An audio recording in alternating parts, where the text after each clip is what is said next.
কেন? তুমি আমাকে খুঁজছো কেন? রূপা, তুমি আমার বউ। আল্লাহকে সাক্ষী রেখে আমি তোমাকে ধর্মমতে বিয়ে করেছি। কিন্তু এই বিয়ে আমি মানি না, কারণ তুমি একটা ভণ্ড, ধোঁকাবাজ, প্রতারণা করে আমাকে বিয়ে করেছো।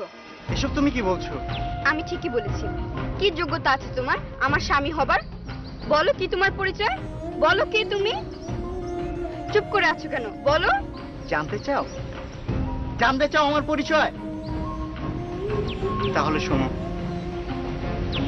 আমার নাম রাজু।